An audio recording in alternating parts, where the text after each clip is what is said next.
Okay, so we should be back. Hopefully you are still with me. Second time lucky, and it does look like it's actually sharing the slideshow now. Really frustrating that I wasn't able to automatically or just kind of pop up the screen share. So yes, apologies. Thank you for sticking with me. Second time lucky. Can you let me know if you can see it? Ah, hello Emma.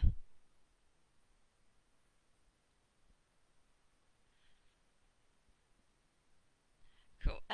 Yeah, can you all see the presentation? It should just say an intro to lithomancy. I can't hear anyone or anything, so if you could just pop just a yes or something in the comments, that would be fab.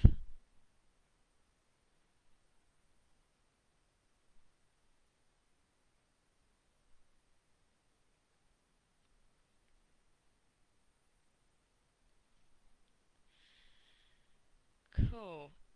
Okay. Oh, fab. Thank you, Emma. Cool. Okay. So I have wasted like 10 minutes just trying to get this thing set up. So apologies for the technical difficulties. For anyone that is just joining and kind of missed that first bit, then yes, we'll be also doing a book giveaway, a book on lithomancy. So feel free to just drop an emoji into the comments if you were with us for the first try. Then I've already taken your name. But yes, feel free to pop something in the comments, said emoji, anything, and I'll enter you into the book giveaway. Oh, I'm so sorry, Victoria. Yeah, first time I've used Facebook Live, as I'm sure you can probably work out by how well I'm doing at it. So, yes, I'll just give people a minute. I'm very, very sorry.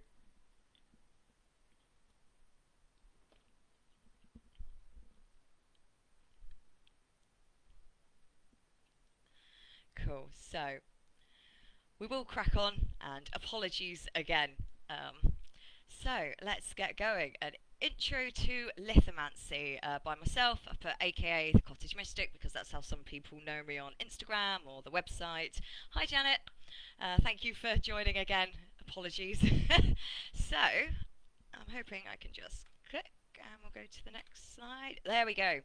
So what is lithomancy? So the most common definition of lithomancy is the art of divination by reading stones. So it involves the caster or the diviner throwing stones and then divining the future based on where the stones fall in relation to each other and the patterns in which they fall. So lithomancy is often described as a visual and an intuitive practice. So one of the things that we use to interpret our readings is the physical formation of the stones, the different patterns that they've fallen in, how close they fall together, how far apart, etc. And the other side to it is using your intuition, as you would with tarot or something, to actually then interpret the meanings of the stones. As I go through this, I think that whole visual and intuitive notion should become a little bit clearer. So lithomancy commonly uses stones and crystals, but you can use anything that has symbolic meaning to you, providing that they're a similar size and weight. So, you know, some of my sets have coins. I've got a set that's mostly made out of shells and pebbles, charms, bone, etc. So this is very much, I suppose, a modern spin on lithomancy, if you were. So if we move on to the next slide. Oh, no, let's go back. History of lithomancy. So there's not actually too much out there when it comes to the history of lithomancy. It is a little bit of an enigma. I am going to go through some of what's considered the earliest accounts of lithomancy. So bear with me. It's about to get a bit talky. But it's said that the earliest verified account of lithomancy began, it stretches right back to the Romans in the city of Constantinople around the 1800s. So the Patriarch of Constantinople, Photus, describes how a physician named Eusebius used a stone known as a batulum, often formed from a piece of meteorite, to perform a ritual to divine the future. In this tale, Eusebius, having suddenly developed an urge to climb to the top of a mountain to the temple of Minerva, lay resting after his climb. From there, he saw a sphere of fire falling from the sky down to the earth and a lion standing next to where it had landed. The lion disappeared as the fire was extinguished, and there lay the batelum. Roughly the size of the palm of the hand, batelums are often white, although sometimes purple in colour, and the one which Eusebius found would answer questions by emitting a shrill sound, which he would then interpret. A similar story recounts how Helenus used lithomancy to predict the destruction of Troy. So it's recorded that the god Apollo gave Helenus a stone, or sometimes a magnet, depending on the version that you're reading, and after performing several rites, which included washing the stone or magnet in the water from a spring, it finally spoke to him and told him of the fall of Troy. So these two stories, which are both attributed to, as I said, the earliest examples of lithomancy, are quite different to the lithomancy technique, which is often meant of when we speak of it today. Aside from these two instances, there is a real lack of any clear historical records around the art of lithomancy. I mean, there's other books and websites out there that will say the Celts used lithomancy, or that it became well established in the medieval ages. However, finding actual historical evidence of these claims is very difficult, and its history, practices, and the origins of lithomancy as we know it today really do remain a mystery. So a lot of what I'm about to tell you about lithomancy is very much my interpretation of it and my own experiences, trials and errors from having worked with it for the past 8 years. It's actually one of the things that I really like about lithomancy. It allows you to be really kind of creative and really tailor it to your own personal symbology. So, come on slides, why are we deciding that we're... There we go. Sorry, there's a little bit of a lag on this. So I thought I'd start off by going through the types of lithomancy sets, and there's 3 main types. Again, this is just my own interpretation of it. So the first is a very simple yes or no set, so very straightforward. For this you'll need at least 2 stones, one to represent yes and one to represent no. You may wish to add an additional stone to represent a maybe answer, and potentially a personal stone. And I'm going to talk a little bit more about the personal stone in a minute. But this is very, I suppose you could compare it to pendulum dowsing with your yes, your no, and your maybe. So that's the first set that we've got there.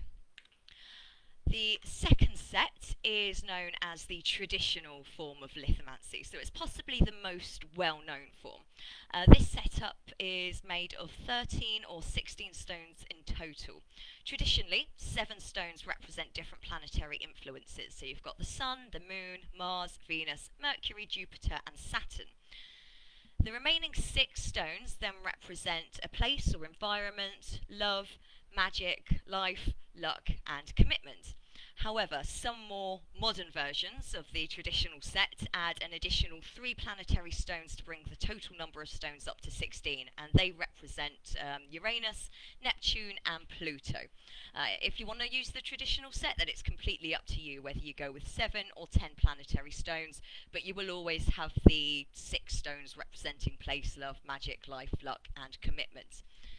I do have a slide in a little bit which just goes through the basic meanings of each of those, so we will touch upon this in a little bit more detail in a minute. So the third set, possibly my favourite, are sets you make yourself, and I've just called them freestyle sets for lack of any other creative way of describing them. So there's no rules, there's no limitations, only the ones that you impose on yourself. So you can buy them online, you can make your own, and they can contain anything you want, not just stones, as I said. You can have as many or as few in there as you want, and they can have any meanings or associations assigned to them. So on that note, I thought I'd just give you a couple of examples of my own sets, just so you can kind of get an idea as to what you might put in there. So this was the first set that I ever started with, and it's my general reading set. So I do have several sets for different purposes. This is the one that I used for general readings. I've been using it for 8 years now, done readings myself, other people. It works very well. And I've just put down a Again, top level view, just keywords associated with each stone. So at the top there, you can see the onyx, which represents protection or caution. The shell, which represents emotions, especially kind of moving on. The shell with the arrow represents a masculine energy. The lodestone, so this is my personal stone, and again, I'll go more into that in a minute. Next we have the blue lace agate, which represents creativity and communication. Moonstone, which represents femininity and self-care. It's kind of the polar opposite of the shell with the arrow there with the masculine energy. Just the regular pebble represents selflessness. Sea glass, unexpected message of joy. Tiger's eye, opportunity, kind of be bold, go for it. Green aventurine represents health. The coin, unsurprisingly, represents money and career, and the amethyst represents trusting your intuition and your spiritual side. So this is a general reading set. As you can see, it's kind of got a bit of everything in there: career, health, creativity, etc. So the next set, so this is a set that I built specifically to ask questions around my emotional state, and you will see that a lot of the messages in here are very representative of messages that you might need when you're asking questions regarding your kind of personal and emotive state. So a piece of sea glass there that represents trusting in a higher power. The green pebble, which represents emotional health and the need to prioritize it. Cockle, which represents joy, new opportunities. A red pebble there that acts as a general warning. The limpet shell, which can either represent holding on and seeing things through, or you're clinging on to something that may not best serve you anymore. Again, that's where our intuition comes into play, and it's during the reading that you use your intuition to determine which of those the limpet shell was telling you.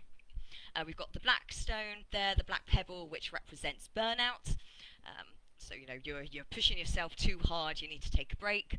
The blue glass pebble there, that's my personal stone for this set. That tiny bit of poor broken muscle there is around, it represents self-discovery and understanding your own biases and prejudices and kind of seeing a situation objectively. And then finally we have the clam, which represents making peace before moving on. So again, just a couple of examples of the sets that I've built myself. It's a lot of fun, very easy to do. I mean, a lot of us like to hoard crystals. You've probably already got enough to kind of go forward with your own set, but yeah, you can use stones from the garden, shells from the beach. Apologies, I think I've got oh, hang on. Sorry, I don't know if I've got the window open. A very loud motorbike just went past. Cool, so let's take a little bit more of a look at making your own lithomancy set.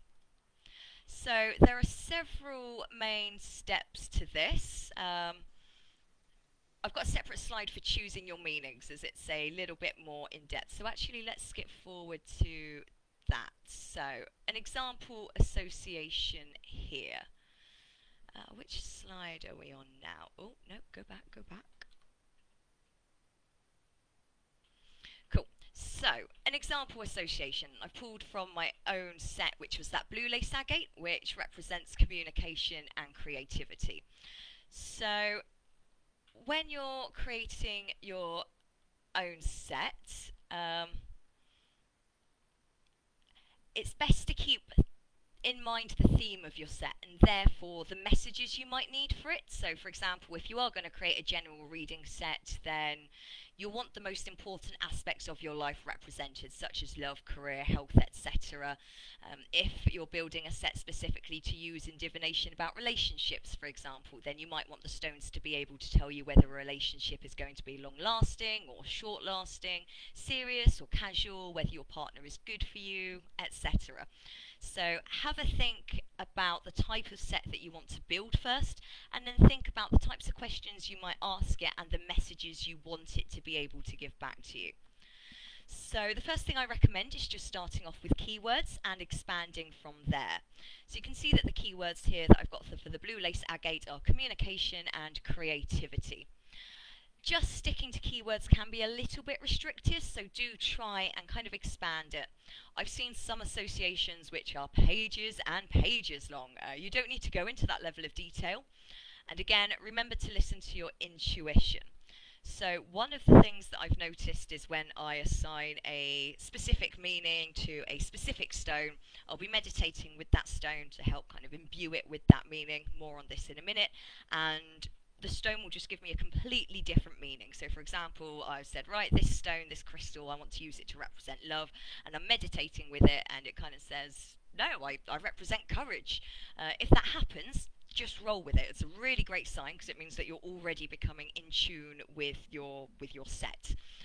It does mean you might have to find something else to represent that original association in your set, but yeah, it's not a bad thing. Don't force it. So start off with a list of keywords. As I said, most sets tend to have between 7 and 13 items for kind of a beginner set. I've seen some sets that have 60 items in there, and even for me, that just seems confusing. You're not going to get more accurate readings just because you've got more stones or charms or crystals in there. And the great thing is about starting small is you can add more as you go as well. So when it comes to deciding on the meanings, have a think about the theme of the set, make a list of keywords that you want to kind of have represented, the associations represented in that set, and then try and flesh them out a bit. So you can see what I've done here in this set. Blue lace agate represents communication and creative expression. I need to work on your communication skills, focus on improving your communication style, don't be afraid to be you, and use your voice to communicate out to the world what you want, especially your creative visions. So it only has to be a few sentences.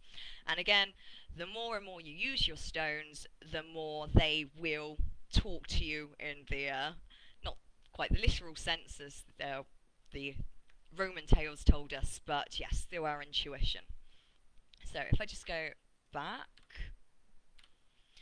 Cool. So we've chosen our meanings, and then the next thing to do is choose your stones or your crystals or charms.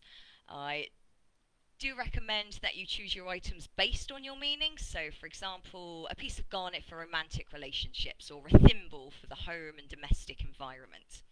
Once you've done this, you need to cleanse whatever items you're using. I personally prefer to just pass them through the smoke of an incense, but you can use water, salt water, you can bury them in earth, all are great ways of cleansing.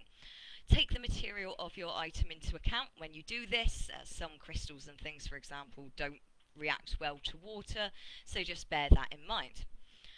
Once you've done that, you can get on to another fun part, decorating your stones. Especially if you're just using stones that you've picked up from the garden or for your walk, you can decorate them with symbols that represent your meaning, a heart for love, for example, different colours such as, blue for creativity or green for health, anything really. It's completely up to you, and this is, it can be a lot of fun. So once you've done this, you can then meditate with them to imbue them with those associations which we just discussed. So let's say, yes, I've got my piece of garnet. I've decided that it represents romantic relationships. That's the key word. Expanded. This particular stone represents romantic relationships. When this stone appears, it could be that romantic relationships are at the forefront. I need to assess my romantic relationships and determine whether I'm happy and whether they're worth pursuing. At that point, I would then meditate with the stone and just kind of focus on that feeling of love and that message and what it means to me, and just kind of channel it into the piece of garnet. Again, if you're starting small with only a few items, then this is a quicker process. Obviously, meditation can be a bit draining, so you'll probably want to set aside a couple of days to be able to do this before you use your set. It really does help in the long run, and as I said, if whilst you're meditating the stone does kind of give you a different association, then just roll with it. It's a very, very good sign. So that is the real kind of basics of creating your own set. So if we move forward, come on, move forward. We've gone through the associations. So I mentioned the traditional kits, which use the planetary influences and then those 6 other stones. So here is just an overview of those traditional associations. And again, this is just keywords. As you can see, there's quite a few keywords here. It can be a bit of a double-edged sword. So for beginners, it seems like the traditional approach would be really beneficial because there's lots of information out there. A lot of us are already quite familiar with astrological correspondences, so we've already got a good idea of what they could represent. But yes, on the other hand, there are so many of them assigned to each particular correspondence that you really do need to use your intuition to be able to interpret them accurately within a reading. So yes, it may be you want to have a go with traditional associations first, just because there's so much information, or you may decide to start with your own set where you can kind of tailor it so each stone only has one or two associations, just whilst you're practicing getting into it. But in case you are interested in using the traditional associations, or even just using them as inspiration for your own site, your own set even, sorry, then here we go. So, Sun, Moon, Mars, Venus, Mercury, Jupiter, Saturn, Uranus. I'm not going to bother reading them all out to you. This will be available afterwards. And then if we have a look at the next slide, we continue with Neptune, Pluto, and then we get onto those 6 additional stones. So the place stone represents home or an external environment. The love stone, love, relationships, self-love, they're all very self-explanatory. The magic stone represents time and fate. The life stone represents your personal outlook and satisfaction with life. The luck stone represents fortune and payoff, and unsurprisingly, the commitment stone represents commitment, discipline, and practicality. So those are the associations that are assigned to the traditional lithomancy set. So we've created our own set. We've either made it from scratch or we've chosen some crystals or some stones to represent the traditional associations there, or maybe we're even just going to go with a yes or no set to get ourselves started. So next we need to actually perform our reading. So you'll notice in the beginning I said that, the diviner throws stones. So don't actually throw your stones. That is a recipe for disaster. You could end up cracking them. They get lost under furniture. You'll never find them again. Pets can eat them. So yes, don't actually throw them. Essentially what we mean is you... Oh, sorry, I've only just been checking comments. Do you draw symbols to represent them? Sorry, Victoria. Draw symbols to... as in draw symbols on the stones, because if you want to do that, then you absolutely can. It's completely up to you, especially if you're into sigils and things like that. If you've got a particular symbol that you already use for health, you can just draw that on a stone and use that to represent health if you want. I also have a set that I actually use a little bit differently. I use it in energy healing. I wasn't planning on touching on that in this session, but I can do a little bit more on it afterwards.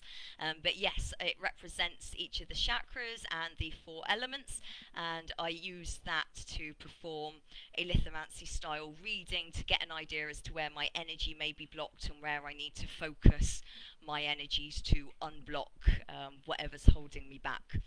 So yes, you can draw symbols to represent them if you want. If I've completely got the wrong end of the stick with your question there, please let me know in the comments. Sorry, I've got too many screens going on here. But yes, feel free, and we'll do questions and answers at the end as well if you would like. So, performing a reading, yes, as I said, you don't actually chuck your stones, you don't actually throw them. The way that I usually do it is I'll hold them in both hands, and I'll just kind of hold them out in front of me at chest height. Always do it on a rug or a softer surface, so you don't actually, risk damaging your crystals or your stones. But not too thick a rug, because you need to give the stones room to move around. I've seen people perform it in a box, which just doesn't seem quite practical to me, because it's a very small space. I mean, unless you're giving the stones room to move around, it's just not going to work. So yes, try to go for a fairly open space away from furniture or anything your stones can get lost under, and make sure it's a fairly soft surface. Just hold all of them in your hands in front of you, and kind of like you were rolling dice around, just kind of roll them about in your hands, about chest height, and just kind of focus on your question. If you've got any divination rituals that you like to perform, such as burning a certain incense, dimming the lights, then absolutely go for it. Don't dim the lights too much with this, because obviously you need to be able to see the stones. And then yes, once you've focused on your question and you're ready, I tend to just kind of open my hands with like a little bit of a flourish, just to kind of help the stones on their way. So yes, it's more kind of dropping the stones rather than throwing the stones, even though we do tend to use the term throwing a fair bit. So, oh no. One of the main questions that we ask ourselves when we begin to perform our readings is to use a boundary or not to use a boundary. So the boundary very simply allows us to more easily understand what stones should and shouldn't be included in our readings.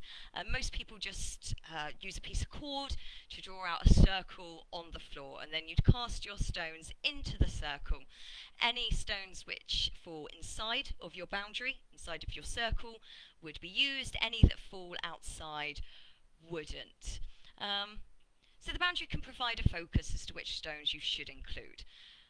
However, as with all things in lithomancy, you should listen to your intuition. So sometimes stones may fall just outside of the boundary or even on the boundary line itself, and your intuition could tell you that these are still relevant.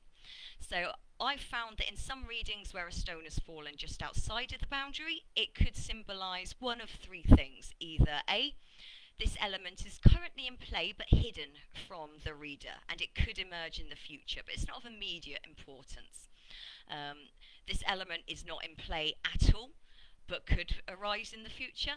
And as I kind of alluded to, the importance. So this element is not of immediate importance, but it's just something that the reader should perhaps keep an eye on moving forward.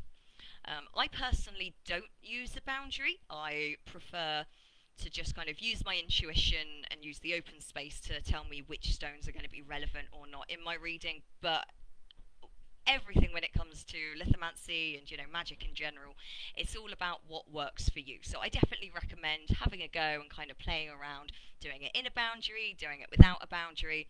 Also, if you can make a perfect circle with a piece of cord on the floor, then congratulations, because it's still something I've never been able to master. The second reason for using a boundary is that you can use this circle to split your reading into segments, as you kind of see that I've demonstrated here. And this can be done to give you insight into, let's say, periods of time or different aspects of your life. So let's say that I wanted to do a reading to tell me what's going to happen over the next year. I could divide my circle into 12 segments like this, with each segment then representing a month. And you'd interpret your reading based on which stones fell within the segments. So let's say, for example, if your stone representing health fell in the segment assigned to January, then it's indicative of health issues being at the fore during January. If the stone were to fall on the line that separates January and February, then it'd be safe to assume that health will feature heavily in both January and February. So it's a minor concern, boundary, no boundary. You still interpret your reading, excuse me, in the exact same way. It is just a personal preference. So there are several things that we look at when we're interpreting our reading. The distance between the stones, or lack of. So the closer that the stones fall together, the more kind of entangled and relevant their meanings are going to be to each other. The further away, the weaker the connection, potentially no connection between them whatsoever. I do also have some pictures as we go through this to kind of demonstrate the point. How far away the stones fall from your personal stone, or where they fall in relation to the boundary edge if you are using one. So I completely skipped over this whole bit that I had about the personal stone, so I'm going to go into that now. The personal stone basically represents you in a reading, and if you're using a personal stone, then the reading is conducted by looking at how the stones fall in relation to your personal stone. So if you choose to use a personal stone, then try and pick a stone or crystal or object that has some sort of symbolism to you, or you have a connection with. You'll see in my general reading kit, I use the piece of lodestone as my personal stone because its magnetic properties make me think of drawing the correct stones and energies to myself in my reading. So whatever you decide to use for your personal stone, I recommend carrying it around with you so you can attune to its energy and it can attune to yours. If you decide to create multiple lithomancy sets, then you can use the same personal stone across all sets or have a different stone for each. I personally have a different stone for each, but again, that's just what feels right to me. You don't assign any particular meaning to the personal stone, it is literally there just to represent you, and the stones that fall closest to it are the stones that you should focus on first, and then kind of moving further out from the personal stone. If you don't want to use a personal stone, that's absolutely fine. You can instead focus on the stones which fall closest to you when you do your reading, and then kind of read out like that. So, yes, how far away the stones fall from your personal stone, the closer they fall to your personal stone, the more relevant and the more kind of at the forefront they're going to be. Physical patterns that the stones create as they fall, such as squares, circles, straight lines, and I've got a few slides about those. So as I said, lithomancy is a visual and intuitive practice. So as well as using our intuition to interpret the messages, we also take a look at these patterns and use those to help with our interpretation. We also use the stone's physical characteristics, such as any points it has, rough or smooth sides, any other influences such as light or shadow. So let's say, for example, I'll use the pebble with the arrow drawn on that represents the masculine influence. It could be that if the pebble lands arrow side up, then that indicates a positive masculine presence. If it lands with the arrow facing down, it could represent a negative masculine presence. And similarly, crystals, if you've got a crystal that has a big chip in one side, then it landing chip side up could represent something. It could represent, it's going to be a rough journey to get to where you need to go. If it lands smooth side up, it could represent that you're going to have a nice, easy ride of it. I found that it's best not to assign those sorts of characteristics when it comes to, yes, the physical flaws and imperfections in your stones and whether they have any specific meaning. Those things will usually arise as you're conducting your reading. I definitely have a couple with such characteristics, and it doesn't mean anything. It doesn't matter which way they land, they always mean the same thing. But I do have a couple that do have the slight differences there. Again, rather than assigning that, just go with your intuition and let the stone tell you if that is indeed what it is. And then finally, how the meanings and messages of the stones interact with and influence each other. So this brings us back to the messages and associations that we assign to our stones. So, I appreciate there is a fair bit there. It's quite a lot of information to take in. But we will move on. So you can see here, I have an image. Here is my personal stone, so this is the lodestone. And you will see, if we take a look at it here, the blue lace agate has fallen closest to my personal stone. So I would therefore look at this and I'd focus on the blue lace agate first. I would then say, well, look, here's the tiger's eye. It's fallen very, very close to it, so I'm going to read these together. So if the blue lace agate represents creativity and the tiger's eye represents opportunity, then this could be indicative of a creative opportunity that's going to open up to me in the very near future. And the tiger's eye is saying it's going to be a great opportunity. I just need to be bold and I just need to go for it. And then we can see we've got the amethyst, the sea glass, and the coin kind of falling in, let's see, it's relatively equal distance from the personal stone. I personally, looking at this, I would take the coin and I'd read that completely separately, just looking at the distance from the other stones. It does seem to be down there by itself, so I would probably just kind of, read that separately. In that case, all it's saying is money or career is definitely going to be at the forefront of my life for the immediate future. It's going to be something that I need to focus on. As we can kind of see here, we've got the sea glass and the amethyst, as well as the blue lace agate. They're forming kind of a triangle shape. I'm going to go more into this in a minute, so actually I think I'm jumping ahead of myself. But in terms of those characteristics, you can see we're taking a look at where they've landed in relation to our personal stone. We're looking at the distance between the various items there. We could also take into account the characteristics. You know, a coin, for example, it's got heads and tails. Maybe heads means a favourable outcome, maybe tails means a negative outcome. So you could say, okay, you know, I've got this coin, it's landed tails side up, that means that there might be some money woes in my immediate future. And then we're looking at the meanings between the stones themselves. As I said, blue lace agate, tiger's eye, when read together, symbolise a creative opportunity that I should absolutely go for. So hopefully that should kind of give you an idea, if I just go back to this slide, of what we mean when we say kind of the distance between the stones, how far they fall from the personal stones. We're going to go into patterns right now, physical characteristics, and the meanings and the messages of the stones interacting with each other. Oh, how would you do a reading for someone else? Would you have another personal stone you cleanse between readings? So, interesting question, and this is completely up to you. When I'm doing readings for other people, I don't tend to let them touch my set at all, not even the personal stone. If you do want to let them touch the personal stone, perhaps just the personal stone, and then pop it back to you and then you do your reading, then absolutely make sure you cleanse the stone before you use it again. You might want to use a separate personal stone just for when you're reading for other people, but I think that, I don't know, to me personally, that would feel a bit impersonal and kind of the opposite of what a personal stone should be. Yes, my recommendation when reading for others is if you do want them handling any of your stones, whether it's just the personal stone or the whole set, then absolutely cleanse them after they have been used. Most of the readings that I've done for people have actually been long distance, so they haven't actually had the chance to handle my stones. I've never felt the need to cleanse the personal stone after I've done readings for other people. You may feel differently if you're reading for other people.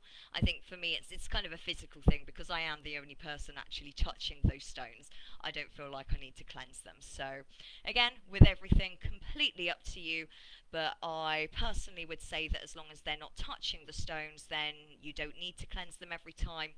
But if you would prefer to, then absolutely go for it. I hope that answers your question, Janet. I got a little bit rambly there. But cool. Okay. So we're going to move on to this section here. So the physical patterns that the stones create as they fall. So the first, there's I think 4 or 5 that we're going to look at. My maths is terrible, so it could be less than that. The first one is straight lines. So stones falling in a straight line usually represent the flow of energy from one to another.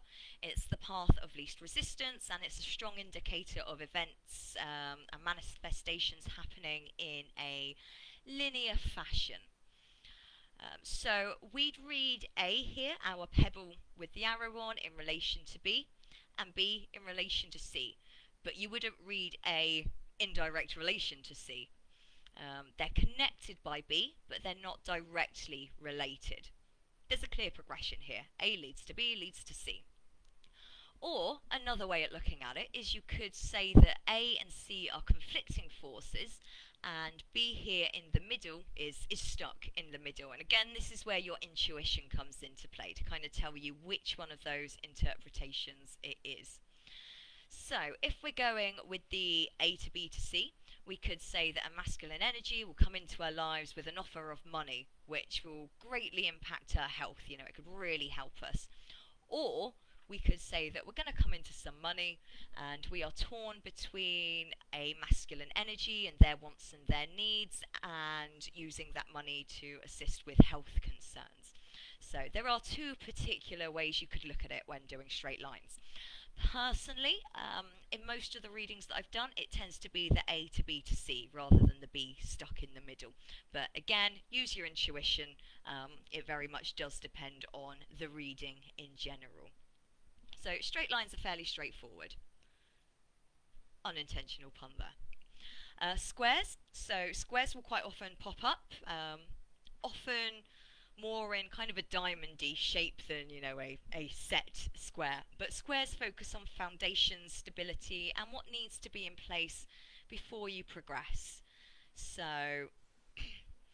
um, in this instance, we can see that we've got the stone with the pebble, which represents a masculine influence, alongside the moonstone, which represents a feminine influence. The coin represents money, whilst tiger's eye represents opportunity.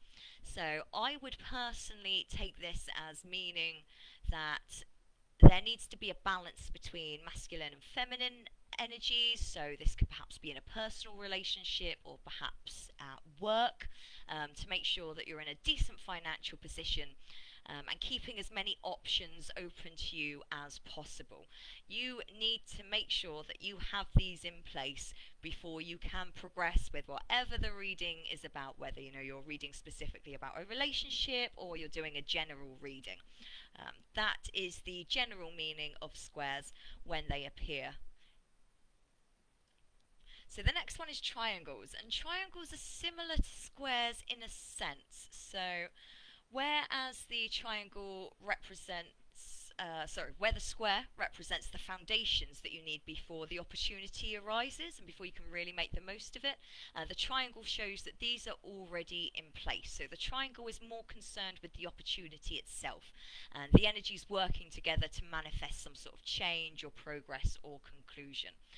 It's a good indicator that whatever is represented here has a good chance of manifesting. However, there's also the implication that the querent or the reader needs to put in the work to help it manifest, because if they don't, then it probably won't manifest to its fullest potential. So it isn't a given. Here we can see the moonstone, the blue lace agate, and the amethyst. So I would personally interpret this as making sure that you're putting yourself first. That moonstone, which represents femininity and self-care. Not being afraid to express what it is that you truly want, and trusting your intuition if you want to succeed. So yes, it can be slightly difficult trying to remember the differences between squares and triangles, but squares, you need to have this in place before you can continue. Triangles, you're already doing great, this is already in place, just kind of follow this advice and you'll be able to reach your goals. Two more. So circles, curves, and spirals. So circles and spirals represent completeness, wholeness, and harmony. They're similar to straight lines. The energy of each stone flows into the next in a linear progression. The circle or the spiral is a bit more subtle though. They're slightly more intertwined and the flow a bit more harmonious than we can encounter with straight lines. So just a quick kind of run through. So in this example, we've got the blue lace agate representing creativity and communication. In the context of this reading, I see it representing creativity. Expressing our creativity will lead to the tiger's eye, which represents opportunity. This opportunity will lead us to some new financial sources of income. This money can lead us to some unexpected good times, which leading us to the amethyst, which represents intuition. So if we listen to our intuition, it will allow us to make the most of these opportunities and lead us to further our creative opportunities, and so the cycle continues. So where straight lines usually have a very kind of definite beginning and end, the circle is a bit more blended. It's a bit more cycle-y. I'm sure you know exactly what I mean, hopefully. So a curve is somewhere between a straight line and a circle in regards to how it should be interpreted. So the linear way of interpreting it is the same, but it's not quite as complete as the circle, nor is it as rigid as the straight line. Depending on which way the curve bends, you can find that the energy in that progression isn't consistent. So for example, a curve bending upwards could represent a slight uphill struggle or slow progress, but ultimately it will lead to success. A curve downwards could symbolise an easy run, or that the path will lead to challenges that the querent will need to pull themselves up from to succeed. When it comes to actually knowing where to start your interpretation from, in a circle or in a curve, do you start at the top, do you start at the bottom? Would I start with the blue lace agate, with the coin? Again, that's where your intuition comes into play.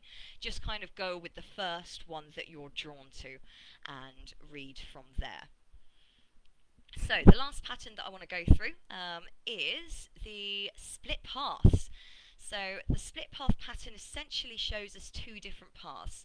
I found that it doesn't come up too often in readings, but when it does, it's very obvious. It tells us what will happen if we choose one particular path and what will happen if we choose a different path. It's not necessarily saying this one path is good and this one path is bad. It's just giving you a couple of different options or things to be aware of. So this one is from an example of a reading that I did around a new job role that I was kind of forced to undertake at work and was uncertain about. So the muscle shell at the top here, my poor little broken muscle shell, represents self-discovery and taking a look at your own biases and judgments objectively before proceeding. So on the path to the left here, we've got the limpet shell and the red pebble. So in the context of this reading, the limpet shell, it represents endurance, but also recognizing when it may be best to let things go if they don't serve you anymore. So I took this to mean that I would need to let old ways of working go and kind of embrace this new way. Otherwise, it will lead to this red pebble here, which represents a general kind of warning. If we look to the right hand side, then we've got the clam here. One of its representations is building new relationships. So I interpret this as needing to build new relationships in this new role to be able to succeed. Because if I don't, then it's going to lead to the black pebble, which represents kind of emotional burnout. So essentially, this particular reading was giving me kind of two paths, two strands of advice. Firstly, let go of old ways of working. They're not going to suit you in this new role. Otherwise, it's just not going to end up well for you. Secondly, focus on building new relationships. If you try and go at it alone, then you're just going to lead yourself to burnout. So that is the split path pattern. So, I think just a couple more slides and then we're almost done. As I said, it's been a very kind of quick whistle-stop tour. But now we've kind of had a look at it, just going back to this particular picture here. So we've got our lodestone, our personal stone, and I just kind of wanted to touch on briefly what I touched upon before, which is the shapes here. So if we're taking a look here, we can see that the amethyst and the sea glass and the blue lace agate there, they could form a bit of a triangle. When I look at this, that's not what my intuition tells me. My intuition tells me that actually these are quite separate. And we could also see it as a curve, perhaps, the amethyst, the sea glass and the coin could represent a curve. But again, just looking at this, my intuition kind of told me that no, actually these are all separate. So you need to find that balance between using the visual cues but also trusting in your intuition to tell you exactly how to read those. And that is the end of the presentation. As I said, it's been a very whistle-stop tour through history of lithomancy, kind of the different types of lithomancy sets, building your own kits, how to do a reading and interpret your reading, mostly kind of focusing on the visual aspect, and yes, employing your intuition alongside that visual aspect. There is a lot more to go through. Jeanette picked up on reading for other people. That is again a kind of whole other topic. I also mentioned the stones that I use for energy healing, again a whole other topic, and then there's lots of other things such as storing your stones, maintenance, kind of how often you should cleanse and things like that that we haven't had a chance to touch upon. We've pretty much hit an hour, even with my 10 minutes worth of technical delays. So thanks everybody for sticking with me. I appreciate, that was a lot of information to take in. If you want to pop any questions in the comments, I'm more than happy to answer them. I'll keep an eye on this as well. Hopefully you remember my name, you'll see me around the group. Feel free to just ping me directly if you've got any questions. And yes, tomorrow evening I will do the book draw as well and let those of you, who has won know. So thank you very much. Thank you for bearing with me. As I said, first time doing Facebook Live. We got there eventually.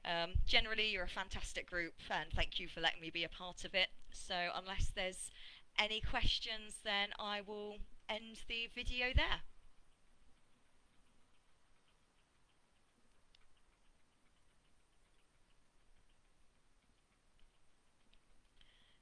Cool.